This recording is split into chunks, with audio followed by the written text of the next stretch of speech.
Hey guys, it's Tiny Tom Logan back with another video for you. Today, it's quite a mammoth review, but hopefully I'm going to be able to condense it down enough that it doesn't become feature length. And we're going to be taking a look at a range of the AIO all-in-one water cooling units. Now, just to kind of recap for those of you that haven't really been following stuff before, I've had to change my testing equipment, because I used to test on 775. Used to test on a 950 because they still put out a lot of heat, so it's a great way to be able to test. But the CPU decided to go to silicon heaven, so I've moved on to 2011. Moving on to 2011 meant that for me to just review the Kraken and the X60 and the X40, I wouldn't have had results to have compared them from. So we've kind of done like a roundup. And in that roundup, what I've done is I've tested a D14 just for good measure. So we've got what we generally know as being the best air cooling heatsink there as like a benchmark. They were run at 12 volts, the fans, literally just wired straight into Molex. And we just run it like that. And then I've also done the H100 again, so that we've got a benchmark for the H100i and the H80i. And then we've done obviously the H100i, H80i, the X60, the X40, and then also recently what's turned up is the H110 and the H90 from Corsair. Now, this is more going to be about a performance review really, because if we went into everything, we'd be here forever. And I know a lot of you would like it, but a lot of you wouldn't like it. But just to kind of like get specific with you, the H100, what we did is we tested it with the button on it, and we had one on low and one on maximum. The eyes, we tested with balance and then maximum in the fan profile setting. With the NZXTs, we tested with silent and extreme, the two little notches. Now they were run out of the box. We didn't change any of their settings, because you can change those fan profiles yourself. But we run them as it comes from the factory at silent and extreme. And the H110 and the H90 doesn't have a fan control software. So what we did is we just run those at 12 volts. Now one thing I will say right from the very get-go is the extreme on the Krakens, the fan speed maximum is 2000 RPM. The fan speed maximum on the Corsair stuff is 1500 RPM, so that's a 25% difference. So you need to kind of keep that in mind when you look at the temperature results, because essentially these units are exactly the same. The only difference with them is the fans and the fact that the NZXT has a fan control software and the LED on the front. That's it. Well, other than the fact that this has got a 2-year warranty and this has got a 5-year warranty. And also the Corsair ones come in the UK, the X60 is $119.99. The Corsair H110 is $94.99, so there's a £25 difference. But anyway, that's the type of thing that we're going to cover in the conclusion. What I've done is I've done all the tests already, and I've made some graphs up. Now we did test at stock. Stock we now do, we manually undervolt it. We turn all the IST and everything, so it stays at 3.2 gigahertz. But we manually undervolt it to 1.1 volts, and then we do 4 gigahertz at 1.25 volts, which is near as damn it stock volts if you just leave it on auto. 4.4 gigahertz at 1.35 volts, and then 4.6 gigahertz 1.45 volts. Doing all the tests with OCCT now, but essentially what we do is we let them idle for 10 minutes and then run a 30-minute kind of like benchmark time. What I'll do is we'll go in now and we'll add in the graphs, and then we'll chat about it with the graphs rather than me skipping between. It's easier if you have all the results all at once, and I'll just like do a voiceover. But then what we'll do is we'll come back to Saffron to listen to me, and we'll do a big roundup at the end. So yes, best move on and have a look at these results. Okay then peeps, what we are going to do is do the results bit slightly differently. This may be a little bit kind of like uninteresting to watch, but this is the best way that I can show you all of our results. So as I said, we're just going to show you the 4.4 gigahertz and the 4.6 gigahertz tests, because these really give you a good representation on how everything is going to perform. Now you can see all of the results there. That's fair enough. The dark blue is the ambient temperature, that's the temperature of the room. The white one is the average temperature, that's we add all of the 6 cores together and then we divide them by 6. And then the light blue is the delta temperature, that's the ambient removed from the average. And that's the kind of one that you really want to be going with, because then it removes any fluctuations from room temperatures from the results. Now something I would like to kind of like bring to your attention, or at least make sure that you realise in this, is if you look at the X40 and the H80i results. The H80, both at balanced and maximum, beats the X40 at silent and at maximum. So with both of those together, max versus max, the H80 is actually better. Now I know the H80 has obviously got a thicker radiator, but you would have thought that the bigger surface area of the 140 would have meant that it would have performed better, but these tests prove it doesn't, which is something that I was personally very surprised about. The only other thing with this graph that really I would like to draw your attention to is if you have a look at the H100i balance result, that's 59.66. And then we go down to the X60 silent result, that's 62 degrees, and then the H110 is 60.1 degrees. Now straight away you're going to be saying that the H110 is got a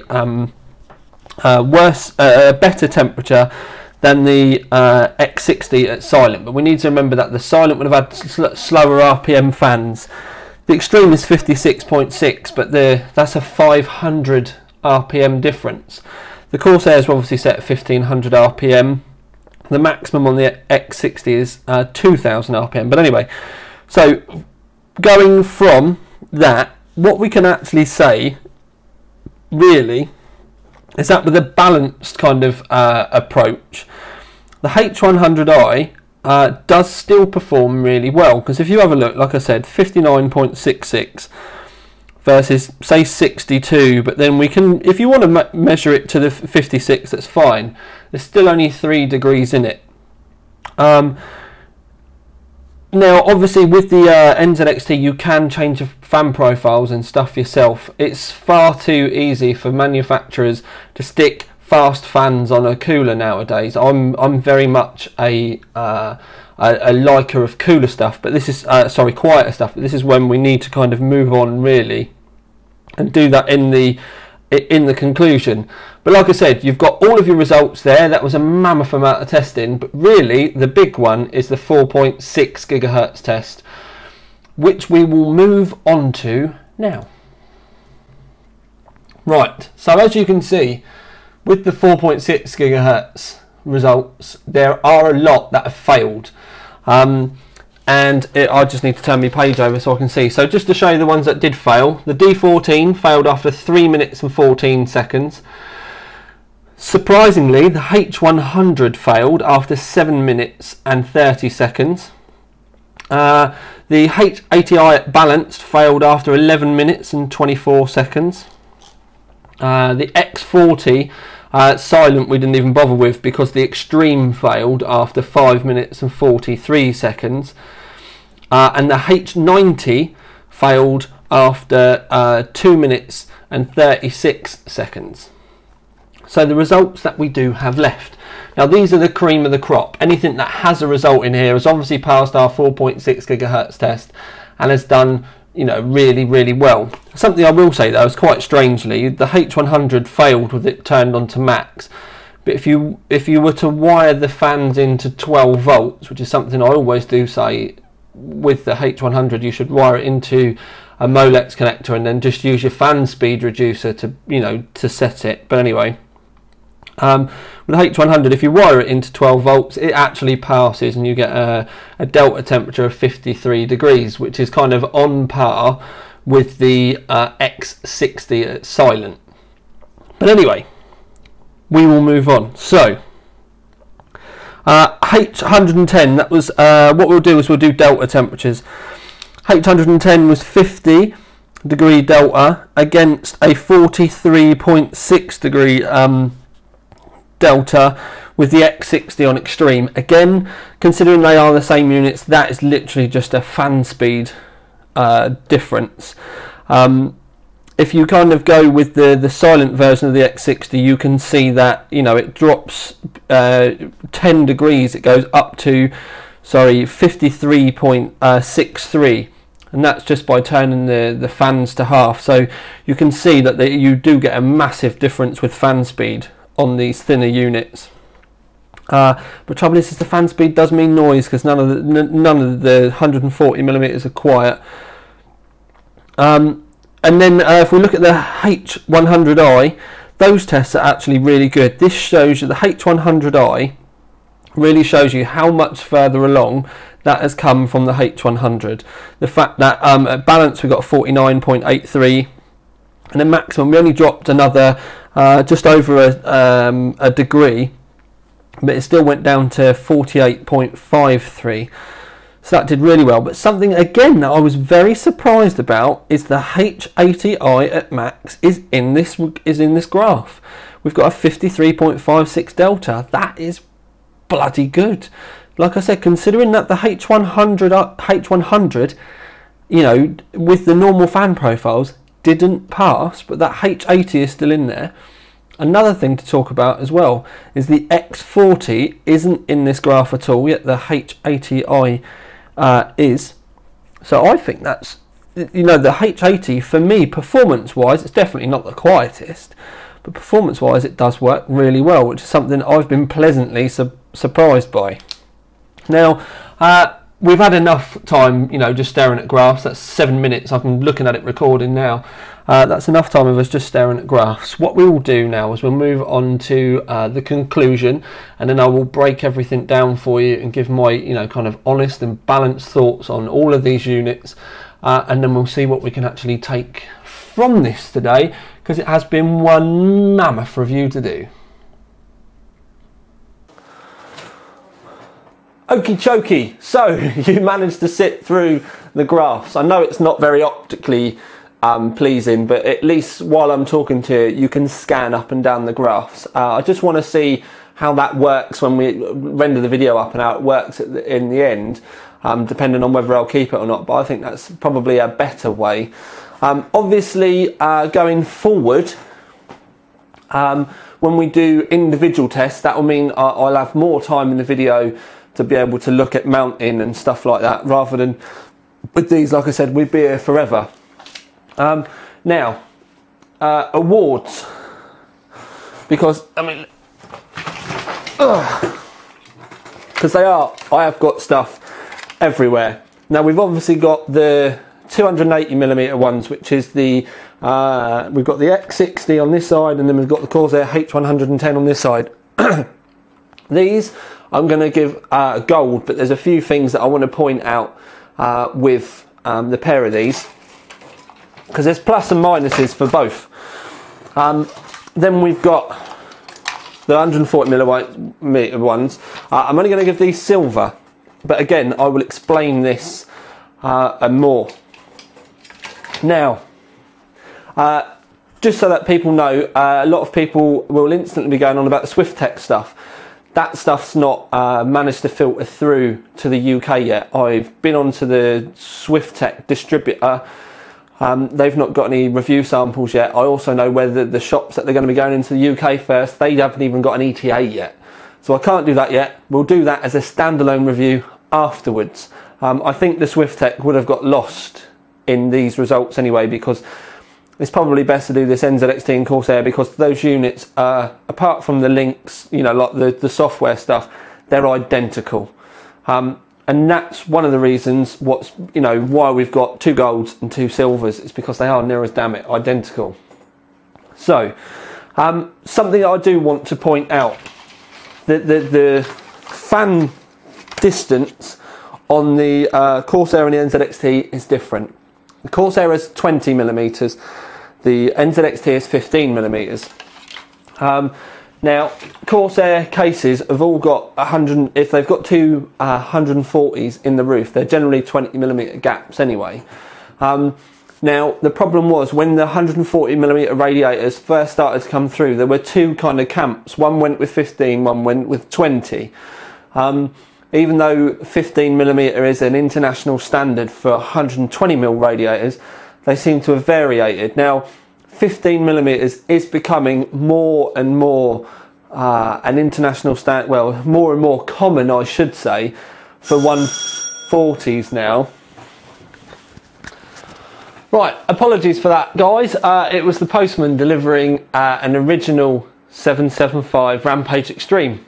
May seem like a strange thing for you, but I'm sure within the next month or so I'll manage to get a video done, but it's more of a personal kind of plaything for me. But anyway, moving back to these, I was talking about the fan spacing.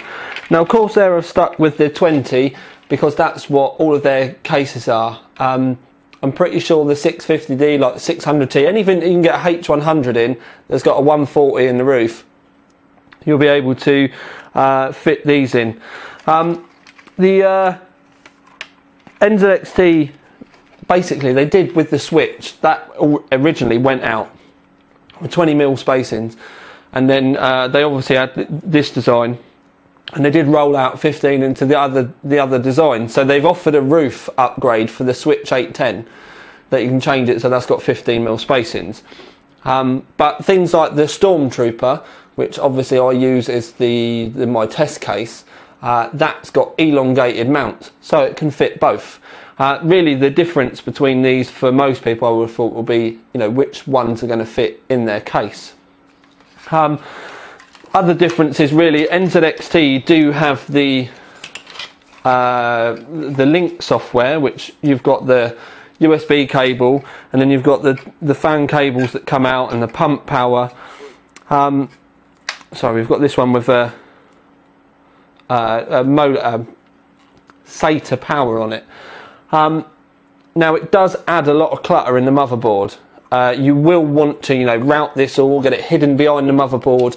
I swear to God, if I see people with all this hanging out on the forums, I will be straight in to go and give them a whack. You do need to make sure that you keep this clear, or you don't need to, but it just looks tidier.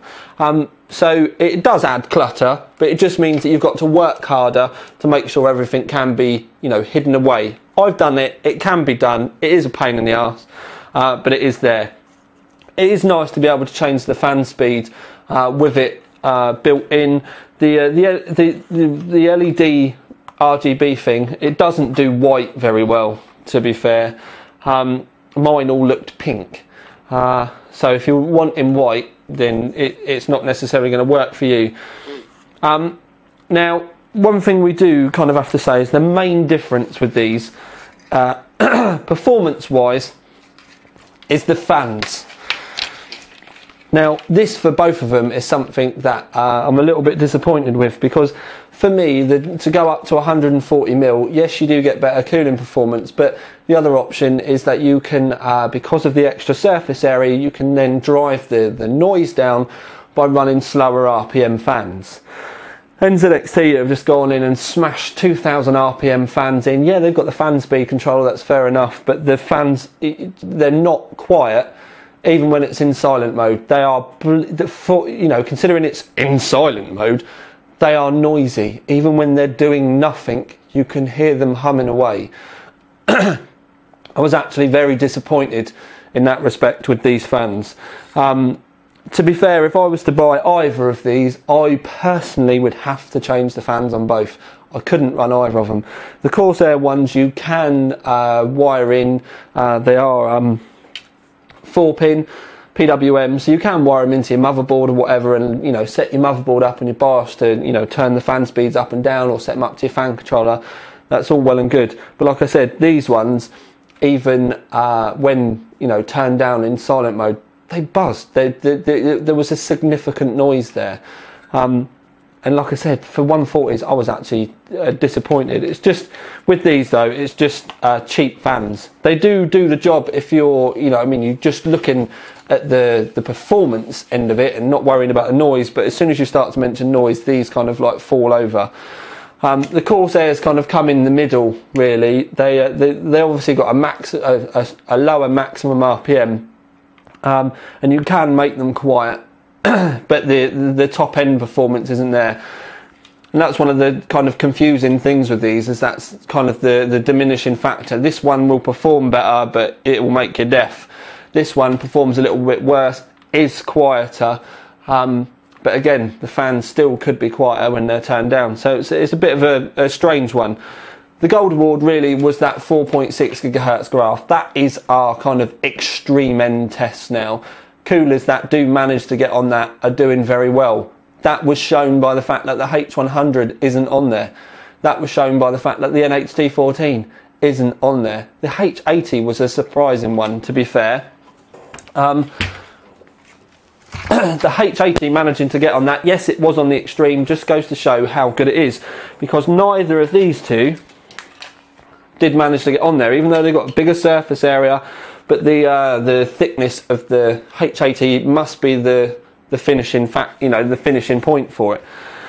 These I gave silver. Again, the NZXT fans, even when on silent, it isn't quiet. But it's a difficult one. These will be a lot easier to fit in most cases. If you've got a 140mm mount in the back of your case, these should be able to go in. Even a single 140 in the roof, you're not going to have to worry about, you know, fan spacings and stuff. You know, it's all well and good. Again, I personally would be saying for both to change the fans. The only reason why I liked the fans that came with the H100i when that originally came was the fact that, yes, you could have the extreme end of the scale and, you know, have them knocking out massive, really good temps. But you could flick it into silent mode and it became a completely different animal. The fans were, you know, quiet, they did the job well, still cooled relatively well as well. But it was that Jekyll and Hyde bit that I preferred. With the NZXTs, my issue is that even when they're in silent mode, I don't think they're particularly quiet. And what you need to bear in mind is where I've sat through so much of these all together, I can compare these relatively well. And to put it into context, the H80 is noisy as well. That can kind of like have a hum with the two fans going through where that rad is thicker. If you're going for silence on these, out of all of them, surprisingly, I would say it would be the H100i. Not necessarily in balance mode, but, you know, wanging that down. So we're going to give the single fan ones the silver award, and then we're going to give the double fan ones the gold award. The reason why they're the same really is they're the same units. Essentially, it's only the mounts and those extra cables. Obviously, like I said, with the NZXT you get the out the box. You've got the fan controller there, kind of link software and the LED on it, but that does add extra cables. With Corsair it's a fair bit cheaper. You're looking at 25 quid in the UK, cheaper. Then you are going to have to plug the fans into your motherboard or a fan controller or something like that to be able to get the best from it. Something else that I would say with both the Corsair units is, if I show you, they've got what looks like a fan speed cable or a fan cable that comes out of the pump. This, what I would personally do, you can wire it into your motherboard so you can monitor the pump speed. But to be fair, what I would do is I would get this straight down the back of your case and wire it into 12 volts, because the most important thing this thing does is power the pump. And your motherboard probably won't give it as much juice as a Molex will. And to have the pump spinning is more important, you know, than really being able to, you know, monitor the fact that it's actually stopped. If you're worried about, you know, like the pump dying or something, just set up the thermal monitor in your BIOS, and your BIOS will instantly turn your rig off if stuff gets too hot. But yeah, my advice for both of the Corsair ones is this needs to be plugged into a 12 volt Molex. Down the back of your case, nice little adapter hidden out the way, and you'll be fine. So yeah, it's a bit of a strange one. They are obviously very, very similar units. So you're right, your choice is going to be, if you've got a case that supports both, you'll either want the control of it, which, let's be fair, if you're if you've already got a fan controller or you want to wire it into your motherboard, then you're probably not going to want the NZXT because of all the extra cables that are there. But at the same time, you might want that just for ease of use. So it really is a difficult one to pull between. Something I will say is I've tested the NZXT with Corsair fans and the Corsair with the NZXT fans. Both at 12 volts, they perform exactly the same as the other one. The units themselves are identical. It's because they are both made by Asetek. Now that's like an OEM brand. They make their stuff and they sell it on to other vendors. That's normal. Corsair have got Asetek stuff in their lower range and have done for years. They've been working with Asetek for, I think it's 15 years now or something, ridiculous. I can't remember. Or maybe it's 15 years cooling in total. I know I've seen 15 years on their website that they've been doing stuff. But anyway, so they've been making these with Asetek for quite a long time. Now this is pretty much just a pick up, chuck it in a box. You can tell how similar they are, and this is the reason why I've done it like this. The H110 and the Kraken X60, the packaging inside is identical as well. It's only really the outside, but the outside of the box is they're exactly the same size. You can see that they are identical. That's another reason why I kind of didn't pick between them with the award.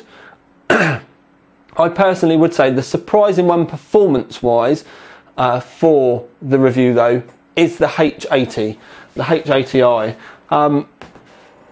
Performance-wise, that does mean it's loud though, so do you know what I mean? It's never going to be a quiet thing, but it was just the temperatures that was managing to achieve, even though that like the 140mm ones aren't in that final test and stuff. There is a massive this really did surprise me. Out of all of these though, me personally, if it came down to it, it would be the H100i. Just for plain and simple, the fact that it has got the link software, the temperatures are still great, you can still control it all, you've still got the LED stuff. It's cheaper than the NZXT Kraken X60. So that would be it. But to throw a curveball in, and I'm probably going to get arse raped by Corsair for saying this, is I want to point out something. The Asetek stuff, when it comes to Corsair, is their lower end stuff. So when they release something like this, you always have the better cool it stuff. So, oh, where did the hat come from? Yeah, so it would be an educated guess that, considering that this is an Asetek unit, that there may very well be an updated cool it version coming. From what I'm hearing, what Corsair have done with these Asetek versions is just strip them right back to keep the price down, which is why they come in cheaper than the NZXT stuff. But considering how good the link software and everything works, and the difference in performance, even with the H100 to the H100i, was massive. And I mean, to get something that was so similar but with a 5-degree drop. But anyway, it would be, like I said, it would be a very well-educated guess to say that there may well be a H110i with all that kind of, all the link software and all the LED and all that kind of stuff.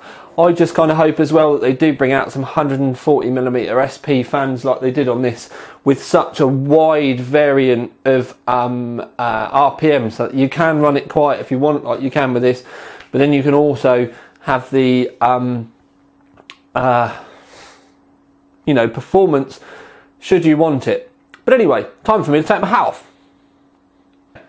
It doesn't draw away from the fact that the NZXT Kraken is still a great unit, but it is just an Asetek badge on the front in a shiny box. So is the bloody Corsair. So it is a bit of a funny one. So we've essentially got 2 golds and 2 silvers, which is still a bloody good thing, really.